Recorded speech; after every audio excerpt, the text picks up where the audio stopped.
Welcome to With You Podcast, where we explore relationships and life transitions. I'm David. And I'm Tara. And we have the Bonds. We are not alone.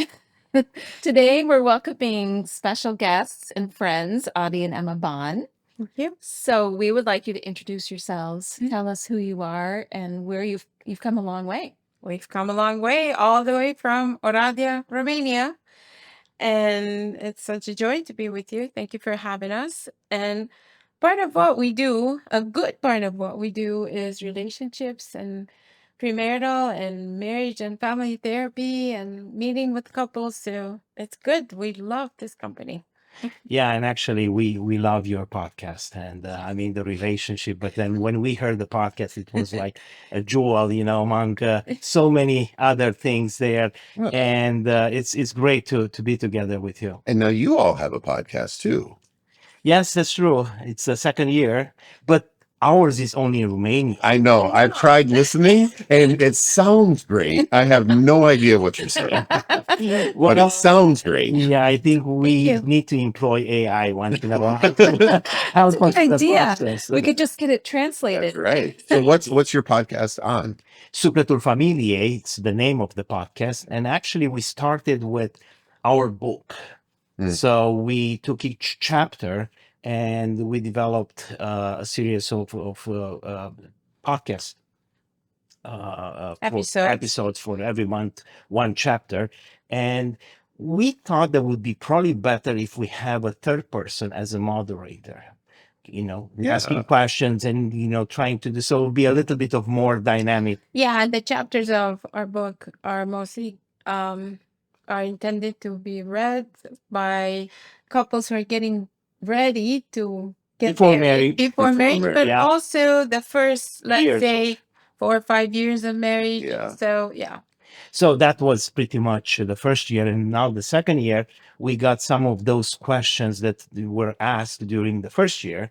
So we started hot topics. Yeah, hot topics. Nice. Yeah. And what's been the hottest topic? Yeah, what's the hottest? What have you had the most reaction to? We have to say that communication was one of the top things, one of the most listened to episode, communication and managing conflict. Okay. So those were questions around that. And then also extended family. Yeah.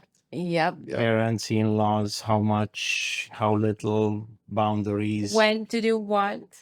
Yeah, all those questions. You dealt with already. So well. Of course, and then kids, raising children. Yeah. And discipline. That's a big question that we keep getting from couples. How to handle, they read the Bible and then they say, well, how can we put that into practice in today's world? So that gets a little bit hot, and spicy. Spicy. And definitely technology. Oh, yeah. Another one. Yeah. And that's one thing, we're all of the generation that we all are. We didn't have to deal with it quite in the same way that new parents are now. Yeah. Just now with our grandchildren. Right. Do they have phones? Our grandchild is 7 months old. I So know. I hope she doesn't. But they, I hope she they start young these days. So Because what we've seen, even at a very early age, parents, when they want to keep them quiet, they take out the phone and there is something little moving there and probably cartoons or something like this. So, the kid is completely gone. I mean, just focus on that little screen and the cry stops, honestly. I mean, that's kind of a short-term solution.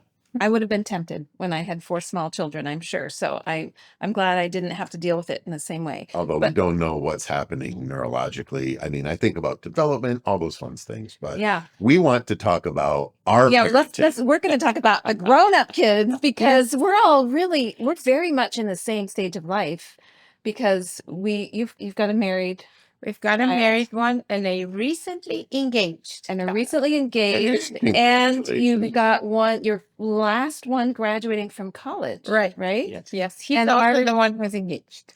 Excellent. Yeah. And our last one just graduated last year. So we're kind of following the same timeline and dealing with a whole new set of challenges and new things in family life at this stage that maybe we didn't prepare for all that well. No. Yeah. So I'm always like, we do all four of us talk about parenting, and there was a myth, I think a myth or a lie, maybe a lie that was told to me, that parenting, you raise your kids. Healthy development as a marriage is you raise your kids until they're like 18, you send them off, and if you still like each other, that's a success.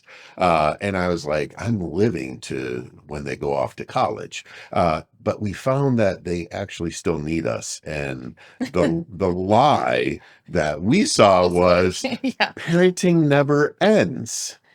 And Correct. And And no it's the one same told us. The truth. That's the truth. The lie is we stop being parents, and our kids don't need us anymore. And that's valid in Romania as well. Is it we really? discovered that too, that even though they are grown-ups and you think, okay, they are on their own, and that's what you worked out all those years to set them for that moment, and yet you're still You're right. Yeah. Your parent all your life. Yeah. Well, And I think it's going to be interesting to have the conversation to see, here's what's happening in the States, what's happening in Central and Eastern Europe, because you cover most of that broad area. Yeah, we find that there are some cultural differences, the way people expect how long a child will stay home and all of that. But I think our timeline was kind of like, okay, we just put all of our energy into our kids until 18, basically. And then they're legally an adult, they make their own decisions, and we're pretty much just like sitting home knitting. That was me. I was simple in that. Hey, I mean, somehow that was the picture, and that's not proved to be true at all. No, the empty nest is not a thing. I think it might be a thing, but it's more common now that people are graduating from college and coming back home. And I'm curious of what that pattern is in Romania and Eastern and Central Europe. The culture is a bit different, because it's a culture that, if you look 50, 30, 60 years ago, are very much a rural. You talk with your hands. That's okay. No, I'm not. That would be funny. Thank you, dear. It's always helpful. Stop parenting. It's always taking care of each other as well, so that part never ends. So what are the cultural differences? Cultural difference, because of that rural mentality. Family was oftentimes there were different. A series of generations living together. So you had the grandparents, the parents, and the children, even adult children marrying, and then raising the kids in the same probably household. So that was something that was very central to our culture. But lately, with all this freedom to live and travel, now you got more of the newer generation living home, going to work abroad, studying abroad, working abroad. Or even in a different city, larger city, and not wanting to return back to the rural. And then that was a kind of a problem when the parents were expecting that the children will stay, and at least one of them and take care of them when they are aging. So that was part of the expectation, at least my mother had, because I'm the youngest in my family. So she was somehow, okay, you'll be here for us. And when I told them that I'm planning to come to United States for school, I told them a year ahead. So I gave them time to process, because that was a big thing. So I think that's a little bit of a difference, cultural difference. And this independence was not as much as in terms of geographical independence, as much as, you are just there building up the family and sustaining the family, the older generation, and so on and so forth. So I think that we are transitioning right now. And that changes all the expectations, doesn't it? Because I think in our past, probably our culture used to have more multi-generational living together, but farther in the past than you. And so that independence changes the benefits for the parents and for the children, and like the grandparents helping take care of their children, and them helping take care of us. Yeah, well, and we've seen that in terms of shifting to 2 of our 4 live with us and they're in their 20s, and there's a benefit of just seeing them develop and contribute. So it's not the same thing of parenting adult kids. So we have a live-in chef. One of our That's a benefit. one of our kids, our son, just loves cooking. So he works out doing hard manual labor, comes home, takes a shower, and he's like, what ingredients do we have? And then he just makes the meal for us. And so we do kind of complain a little bit of like, oh, we thought we'd be independent and just on our own. But there's also this beauty of seeing them find their things and contribute to the community, to us. I mean, I can't remember the last time I cooked. It's been a decade.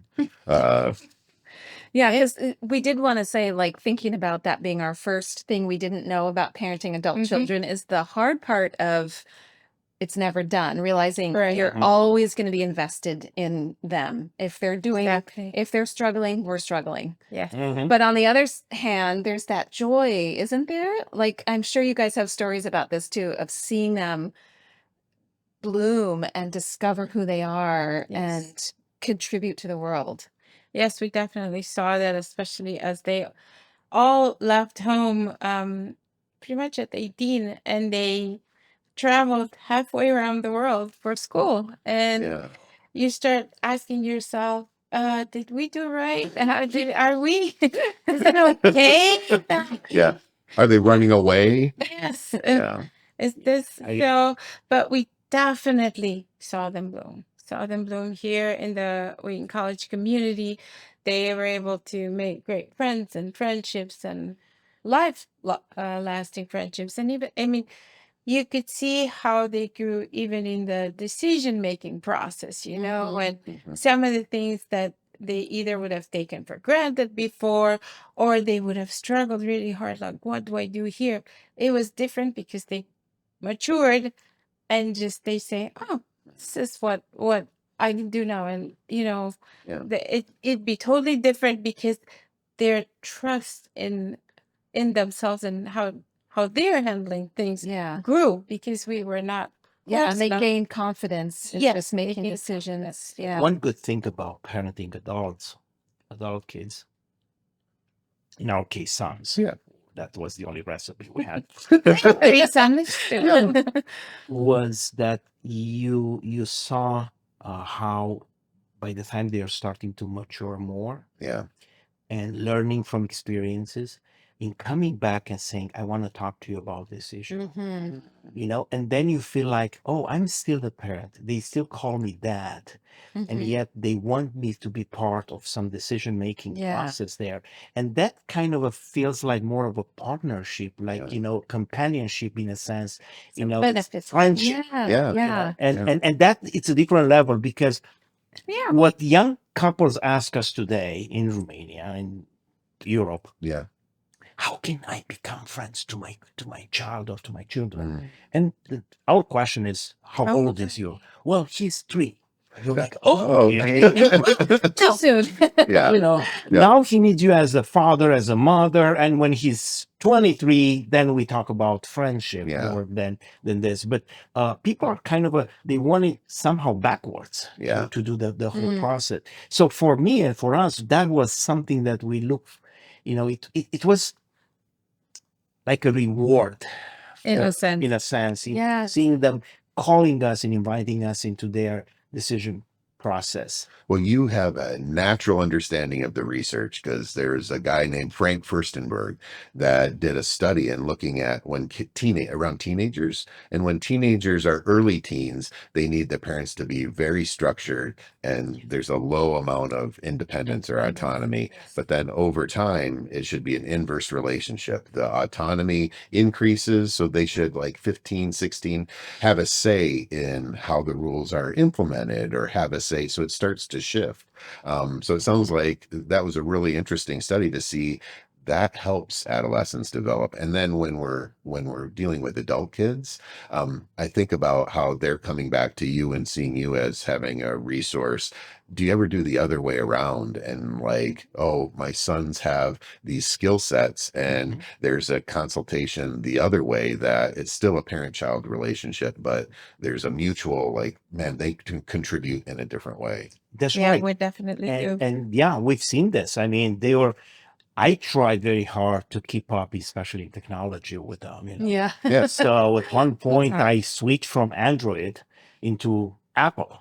Yeah. And just because, you know, They always said it. yeah, and we're like, okay, it's a different, you know, setup, and I don't understand it. But I switched, and one of our sons who was still at home, when he saw my iPhone, you know, the brand new iPhone I brought, said, "Oh, is that for me?" And I go like, "Not yet, son. You know, this is for me." No way, Dad. Are you switching to this? So that was an interesting, you know, I think it kind of shocked him a bit that, Yeah. you know, his father is trying to pursue that. But again, Thought of some yeah, things. going back to them and saying, hey, how are you doing? I mean, show me, Yeah. because you are ahead of me. And that also creates that powerful relationship of give and take. Yeah. And the other thing that comes to mind is also that growing up, you know, just like you, we were in the business of counseling people. So they heard us talking about people in the talking to each other about, so we're meeting them and we're wondering what would be the best questions to ask and how to help them. And then they heard us and saw us walking through life with quite a few couples.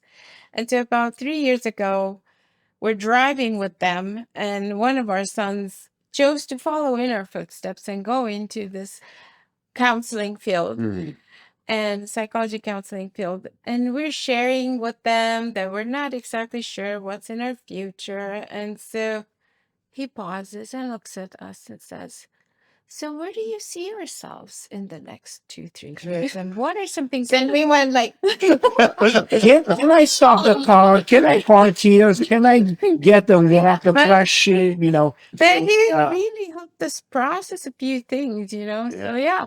That's amazing. So cool. When it turns around like Yeah, that and yeah. you feel like, wow, all that stuff that we did, not even intentionally No. trying to teach them, when it comes back, that is part of the rewarding part of seeing it come back, especially in a beneficial way. Because we see lots of things come back that we are a little bit ashamed we taught them accidentally sometimes. There's that too. Yeah. But yeah, I mean, I love that you were speaking into that new role as they become adults, is sort of moves from that solving their problems and more of a supportive role. And I think that's something a lot of people, including us, struggle with as that shifts into, where do we balance intrusion? Where does it become intrusion versus invitation, you know, supporting versus solving? That's a tricky thing that I think we have different measurements of where that should be. I don't know, maybe you guys are uniform in when in helping the kids, but we that's some of the arguments we have having adult kids is how do we say something or do we shut up? I call it the speak up versus shut up. Like right. Sometimes we just use the sign, you know, like sometimes, sometimes you feel like you need to speak up even if they don't invite you to, because it might help them avoid a really bigger problem. But sometimes they need to make their own decision, even if it leads to a mistake. Tara's very, very gentle. She doesn't say shut up or zip it. She goes, "David, don't you want to go outside and go take a walk?" And I'm like, "Oh, yep, I do want to go take a walk," because I'm leaning into like, "That's stupid. Why are you making that decision?" And she's like, "I think, you know, hey, why don't you?" And I'm like, God blessed me with this, because it's gentle enough that I'm not like, then we start fighting. But it's kind of like, oh yeah, we'll process this later. Yeah, I will take a walk now. But it's like, how do you guys cue each other, and how do you know when to be helpful and when it's intrusive and not, and kind of beyond what your parental responsibilities are with an adult? I think we also learn and develop a bit of the eye contact between the two of us. Yeah. You know, and but we have to admit It's not easy, and we're not done yet. We have not arrived. Right. So That's the we're hard part of this still learning. conversation because we're right in the Yeah. middle of it. We haven't figured this out yet. And they will listen to this. Yeah. That's right. So children, we're kids. sorry. We're doing the best we can. Write us a note in the comments. Yeah. Or don't. If there's no comments, we know what that means. Yeah. Well, just going to the process of a wedding, for example, and then I mean even choosing school and majors and decisions like Yes. that. And sometimes we felt like, okay, this is not a good idea. How can we tell them? And I think for us, what was hard to decide when to start talking. Mm. As you said, I am more into, I'll let you know. Yeah. Well, I mean, come on, I have to. That's right. It's my job Otherwise as a dad. Yeah, and it burns me. Then I'm living with this heavy burden. But and Emma, I mean, she was helping me in the process, and there were times when I kind of just put my hand on her shoulder and kind of send a message. It's good if we just calm down a bit and let this process. But that's the hard part: when to talk and when to pray. Yeah. And what we learn about this is that rather than, if we don't feel like it's the right time to say something, then we'll find a moment when the two of us just pray. Yeah. Pray for that specific situation, pray for them, and say, Lord, you know it all. If it's something that we should say, bring that opportunity. Just a few months ago, one of our sons shared that he wanted to visit a country, and we were not sure that's the best country to visit in this time, in the history of our world, how it is right now. But we both felt we shouldn't say anything.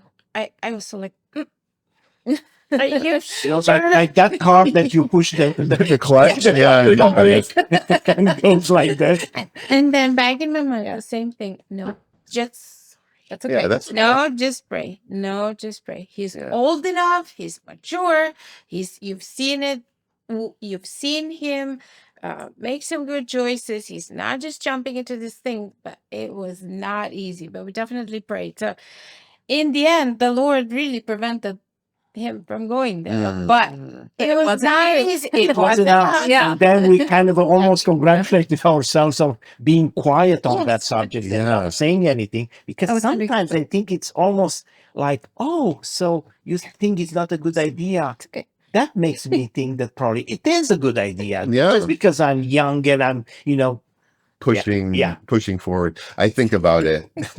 We're Sorry, this is why we're having a technical difficulty. Good. I think it's interesting because like most of our challenges as a parent is when we haven't prepared for whatever's coming up and we have to react in the moment. And as we talked about this, it's really kind of working with our kids in calm moments of, we want to be a support. We're with you in this. We're still your parents, but we will wait until there's an invitation to participate rather than offering it up, which is hard because then that means you have to take some initiative and reach out. And there's times when I don't trust my kids will do that. Right. And it's a trust issue for me and I think about my relationship with God. So you go to the spiritual discipline of praying. I think about, how is God in the silence in wanting me to turn towards him? How is this a metaphor for my spiritual walk with God the Father in terms of great image.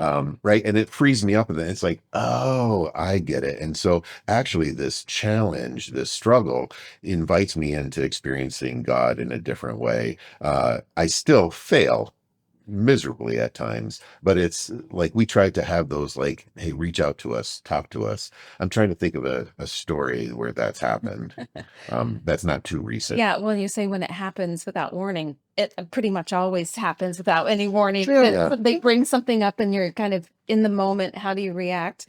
And I think we all go straight to wanting to help and solve and sort it out. And sometimes we'll start to go down that path first and we see that they're reacting in a way that's saying this is not helpful because we're trying to put in our opinion or our advice or our past experience. And sometimes we'll just stop and go, oh, wait, did you just want us to listen?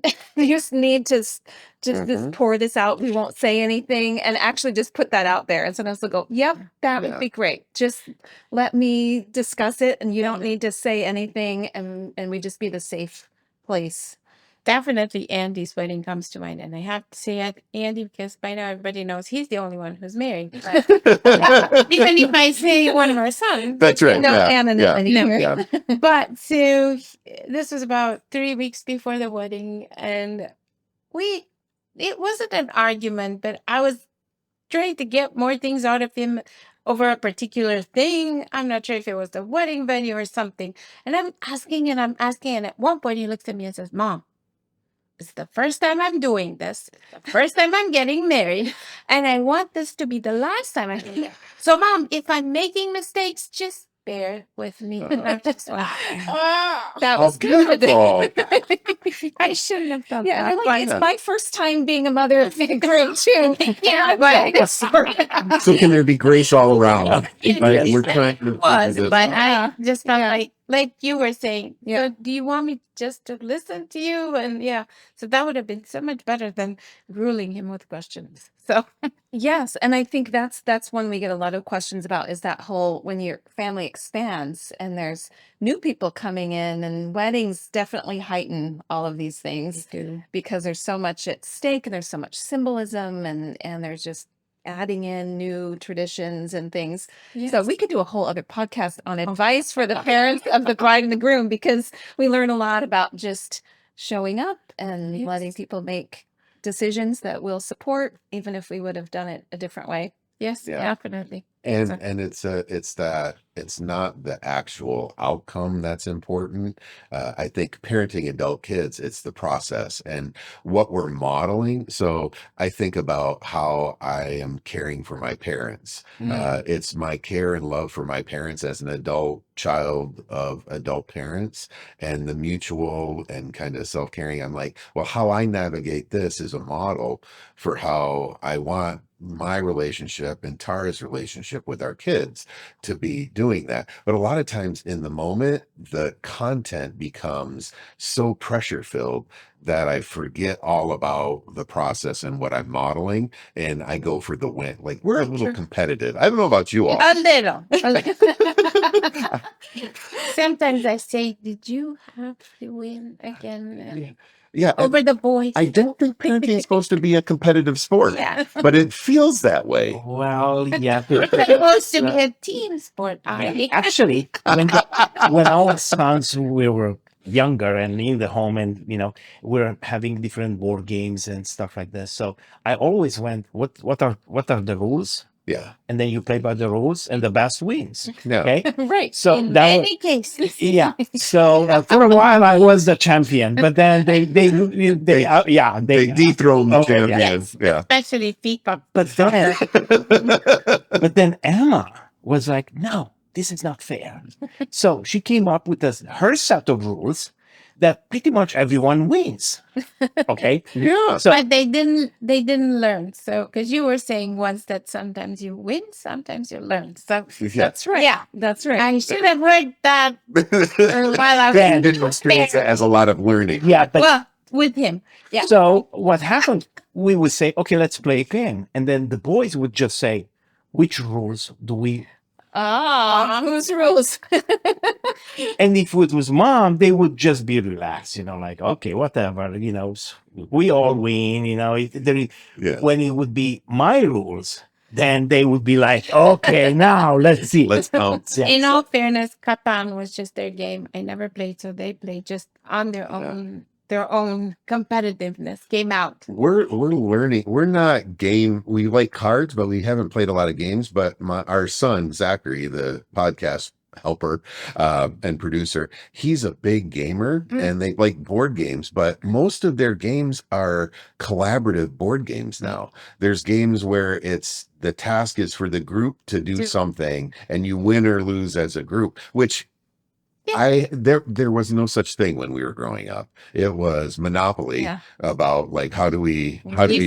Monopoly wipe everything. yeah Yes, good capitalism, thing. right? Like, Yeah. let's just take all the money. Yeah. But there's now these games, and it's really kind of made me think of like, oh, that's parenting adult kids. Is how are we having a cooperative game where we have the desired relational outcome, and how do we do this together? Because I think culturally, the personality of the kids, the personality of the parents, it's going to look different. The game's going to take a different shape each time. So like how you all do it, how we do it might not be the same, but are we having that cooperative kind of mentality towards a relational outcome, not so much the decision that they make? I mean, this is theory and it's great in theory. I think it's hard. It's a hard game to play. It is. Yeah. It is. Well, the You school have to in allow for space. the people school in to- Romania also Mhm. was very competitive.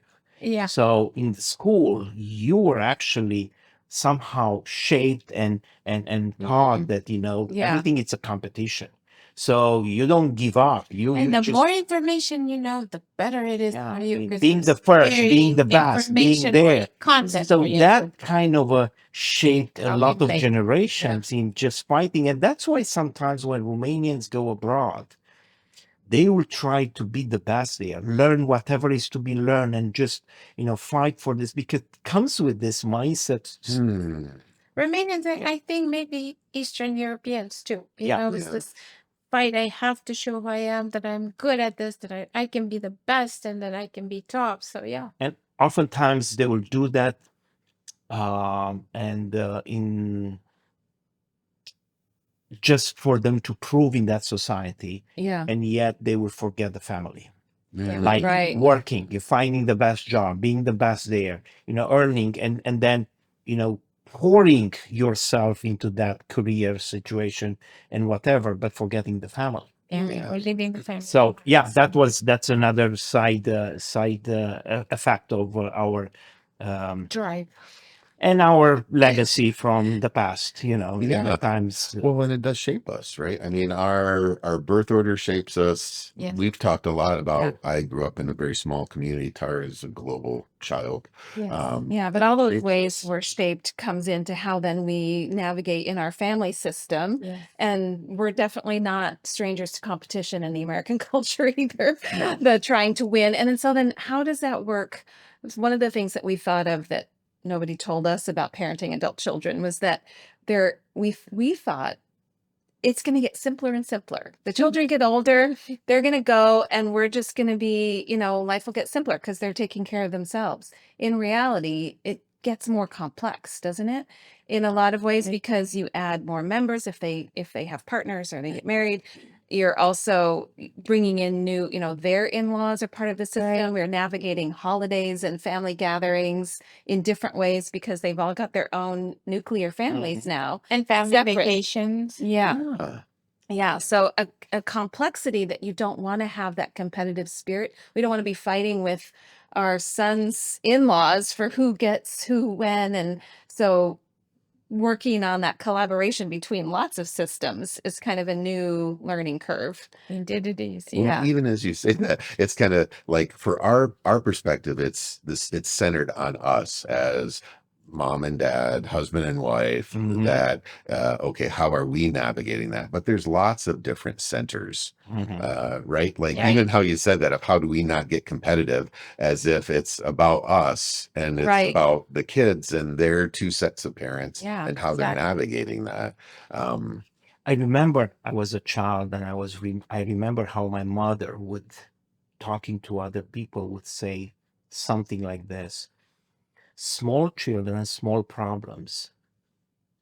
Older children, big children, bigger problems. Bigger problems. Yeah. I had no idea what she was talking. No, no. Yeah. But because my older brother is much older than me, it's almost 15 years older than me, and then we have a sister between the two of us.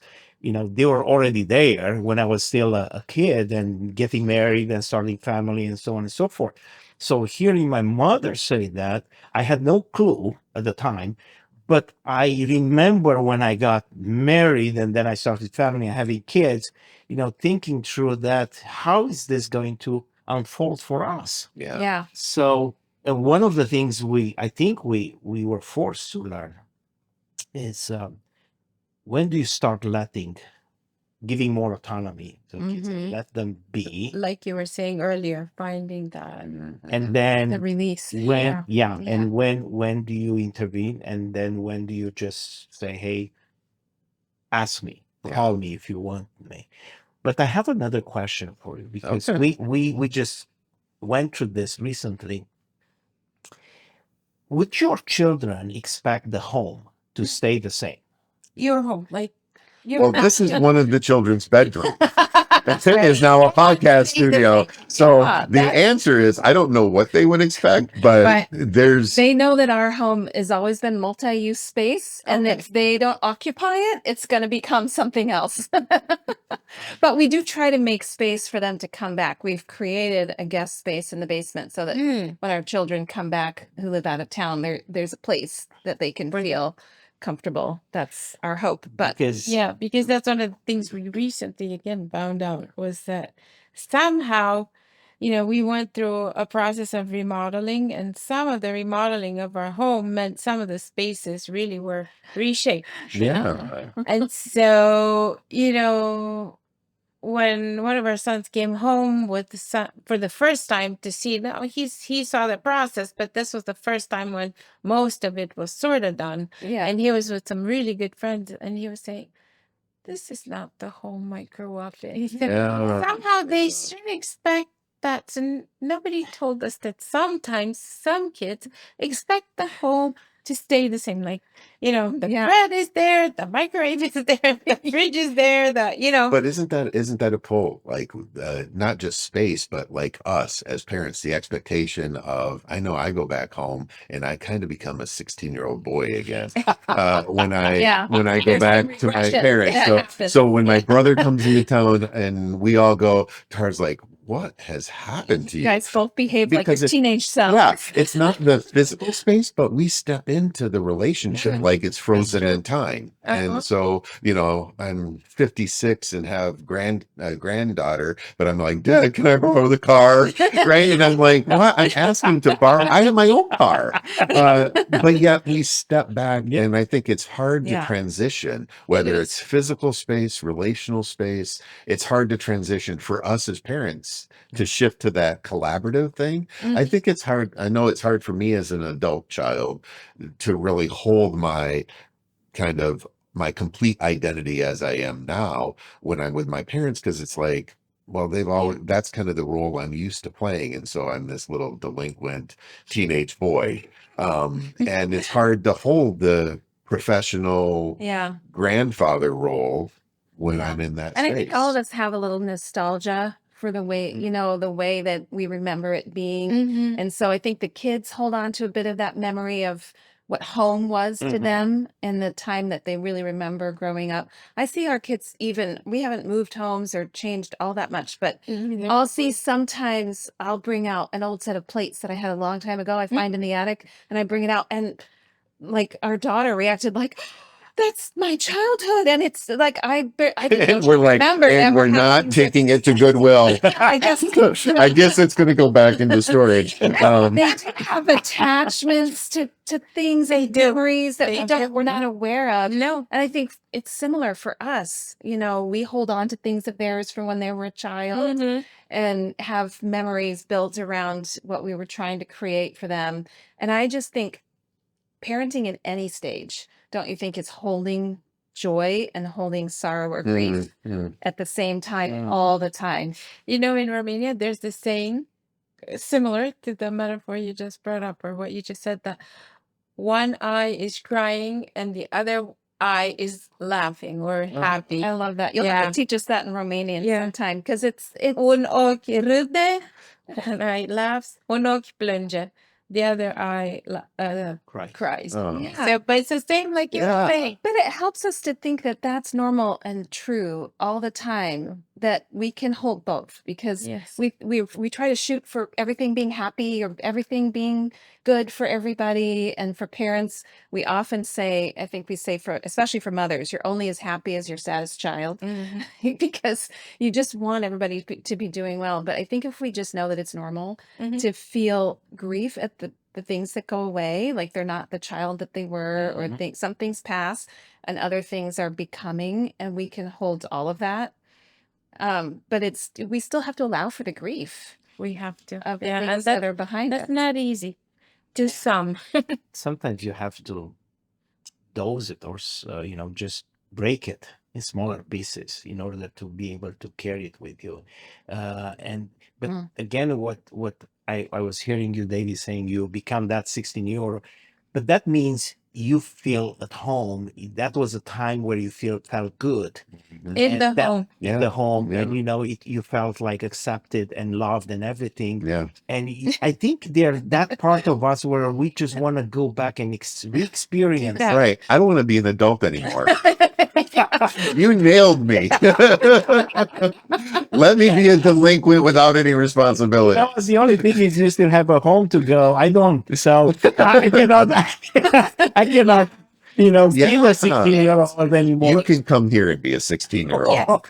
Yeah, you want your mom to just come out and ring the bell when it's time for dinner. Yeah, and you come in and no responsibilities. There is a little bit of fantasy, but I think about the home being that way. I think it's kind of like, the comfort and The memories. and why it's hard parenting adult kids and adult children, because it's just like there's this implicit message of, well, we're so excited you're home, we're gonna spoil you, and then we get upset of like, well, can't you at least bring the dishes into the sink, right? Like you're a grown man, and so there's mixed messages we send. It's just like, oh, we're glad you're here and you're a let's do your child, laundry, but also please pick up your stuff.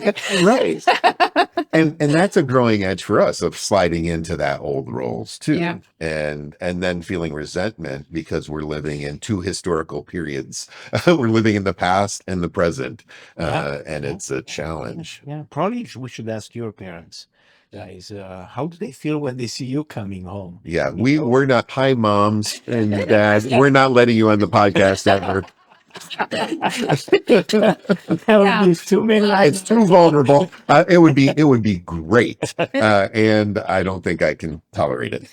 And it's not really the same, because both of his parents are still alive, and my mom lives next door, but their homes have changed drastically since we were children. I went out to college, and then they moved and didn't tell me, changed lots, and didn't tell me where they were going. No, that's not true. That's not true. But yes, so there's not the same sort of sense of memories that are held in their spaces anymore. For them it was. So But it is, I think it speaks to the other piece of having adult children. If you still have adult parents, we're in the midst of a shift of, we're trying to figure out how to navigate life responsibly as adult parents with adult kids, and kind of shift there. But there's almost another shift of, as our parents age or die and they're widowed, of what's our responsibility. So back to your kind of example in Romania of multi-generational living in the home, that was just natural and you all lived and navigated that. Here there's space, and probably generationally now there's people living all over the space. How are you shifting to, we are having adult kids and having to kind of have more say into our parents and caring for them? How do we navigate this, Emma? it was not easy. So I'm of two of us, I'm the only one doing both. I am closer. I'm the closest of my siblings to my aging mom. She turned 90 at the end of last year, and she lives in a home for the elderly, just about 15 minutes from where we live. So, but at one point in time, when the boys were still home, I was sort of caught between, taking care of my parents and having to handle teenagers in the home and kids living. So I have to say, it's not easy, and I didn't do it very well each time. But yeah, as you were talking, I had to be mindful that my children see me and I'm their model That's of right. how they're going to That's right. handle not only us, but their in-laws or other elderly that they're going. So I tried to do my best when I would make a mistake in front of them to explain this is the context or this is what. So I would, say the same. If you are handling aging parents, know that if you make mistakes, you can go to your children and say, listen, I'm sorry, I shouldn't have talked to my mom that way. And yeah, the boys heard me once. I was really frustrated and I was trying to tell my mom there's only one way to do it, and this is the way, unfortunately. And it was in front of them, and it was just like, ugh. So when I was at home with the boys, I said, I'm so sorry, boys, but yeah. I think Respect that's a comes great in. example of what you just said, because I think as the older our children get, the more they can tolerate us not being perfect. They understand very well that we're not perfect. They know They all tell our us that. flaws. Yeah. But it's so good to model Yeah. that, as asking for forgiveness or saying I made a mistake there and this is what was going on, because we're asking them to be that way and to be able to admit when they make mistakes. And the modeling is so much more powerful than the telling them how to do things. Definitely. But it's hard for us because it feels like there's so much responsibility anyways. And now our behavior is really a part of what our children are, a huge part of what our children are watching. Mm-hmm.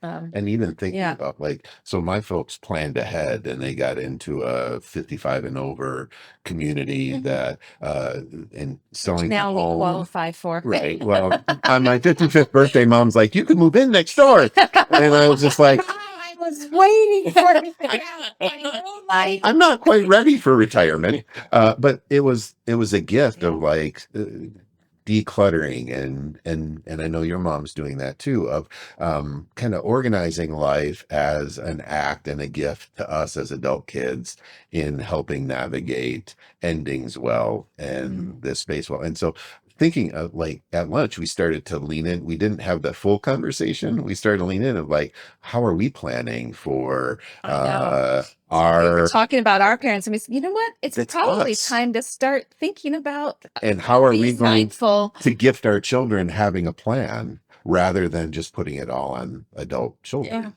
Yeah. And if you want to spiritualize it, you'll say you'll leave this to the grace of God, so He will plan it for you. Yeah, but He gave us two hands and a head. I know. know. I'm just throwing something there, Yes. more spiritual side, Yeah. being so faithful that God is going to provide. And I think this is what we saw probably 15 years ago when in her parents, and we were trying to talk to them and saying, okay, how do you plan? Because we were at one point saying maybe it would be good if we both of our families will move together so they'll be closer to us and we can watch them, especially because her father had heart disease and diabetes and there were some issues there, and they were like, No, we don't want to move. We want to stay in our home. So definitely one good lesson for us then was you don't plan these things when you're over 70. You plan them now. Yeah. 55, 54, almost 60. It's a good time to start planning. Yeah. It's not, it's not too early. Why do you think it's hard for people? Why do we avoid it, or why in do your we mind do it? you are still young? I'm 16.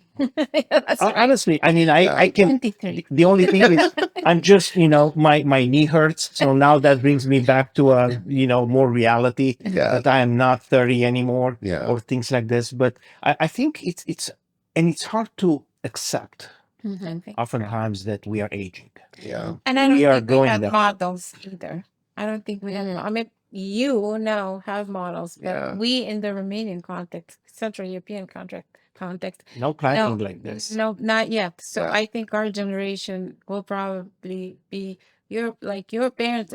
You're having family patterns. And, yeah. which is hard to is. break patterns and do something that hasn't been modeled for you. Living work is hard. It is And hard. we saw this with us moving Other from things. US to Romania after 10 years, and then seeing that, everything what we wanted to do, people were so resisting, and because they're not ready to accept, and that pioneering work it takes a lot of energy and focus, and sometimes, But this is more personal, so I think this is easier to do because you definitely see, I don't want to get there. I don't want to get to 80 and I have a house full of stuff Yeah. that I don't want to give to my kids Yeah. because it's just stuff that It's a means burden. something to me, but not to them. Yeah. well, Yeah, you so- can see it also as a revenge for something. Yeah. We don't want to have that revolving slate No, of no. pain down through the But generations. sometimes feels good just thinking about it. I have to be That's honest. honest. That's Yeah. honest. I also think it's probably a fear of thinking about our mortality, even Yes. though we have faith in Jesus and we have a promise of something on the other side. We still cling to life in an interesting way that doesn't always match up to our beliefs. I mean, I grew up as a mortician's son, so I have a weird relationship with death. Like death has been around me all the time, but I think for a lot of people, it's like if we start planning, there's an acknowledgement that there's an ending. There's an acknowledgement of our finiteness. You're gonna smile, but we also see now more and more people. You're gonna smile in a sneaky way, but we see people like 20 years ahead of us, so they're into their 70s, and retirement is nowhere on their list. And it's basically because somehow we have this idea that once I retire, I die the next day, or who knows, or people are just not gonna want me anymore, and I'm not gonna be needed anymore. So we see another resistance in our culture as far as even retirement, not to even go into pre-plan. Get a lot of satisfaction from meaningful work. Exactly. And I think that's probably ties into the whole parenting thing too, because a lot of us, I mean, for a lot of years, we've poured a lot of our energy into raising our children. And so it's a big shift when they need us less. And so it's a new, way of looking around at the world and what can I contribute now if my children don't need me all the time? Which leads me to another question too, because our relationship as a couple changes also because just the whole balance in the house changes. So what are some things you guys have found that's helped you stay connected in this stressful time, and transitioning kids out of the house and the shifting of needs?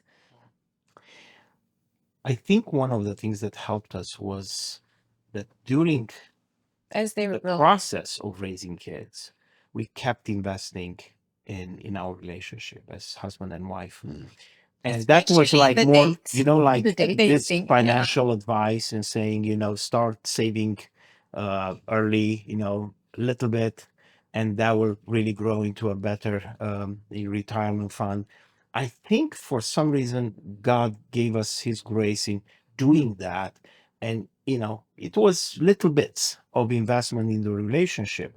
So by the time this, As when the kids were really young. And what does that look like? The investment in the relationship. What do you mean? What were you like doing? being able to spend time together, talking, praying every Intentional. day together, and that was something that was intentional. Yeah. No, we don't go to bed without having a prayer time together as a husband and wife, and then having time when we just go away, and even if we would just be for 2 hours somewhere, But just quiet. the two of us. Yeah, no work, no phones, no kids, no nothing, and just focus on each other. Those things. And my job, because I was also working besides ministry, was every time I had I needed to go somewhere, almost every time I made sure that I included Emma, or many For times. like 2-3 days or 3-4 days. I would do my thing for the work, but then I would have the afternoon, the Spend time evenings, together. spending time with her. So I think those were the things that helped us stay together, tied together, praying together, fighting together. All that wonderful, thing. Yeah. And then when this happened, when kids started to leave. I mean, We had our- something. Yeah, it wasn't because I like, see who are that you? rift happens Yeah. where you Yeah. just get sort of parallel and you feel like roommates or business partners, Yeah. and that connection can. And probably one of the weekend. things that was also helpful is that we got more and more involved in this family ministry. Yeah, We together. did it together. So that kind of brought us together, and all the premarital and the young couples fellowship and everything else. And that, And reading materials together and continued learning together. That's been so helpful. and we also had some mentors. I mean, Yeah. at least one couple, David and Claudia Arp, that would, once in a while we'll call and talk, we'll meet. And they face to say, face. how are you doing? Are you doing that? What are you That's doing so to good. invest in your relationship? And they were one generation ahead of us. Yes. So they knew some of the things that we were facing. So they were able to at least address the right questions Yeah.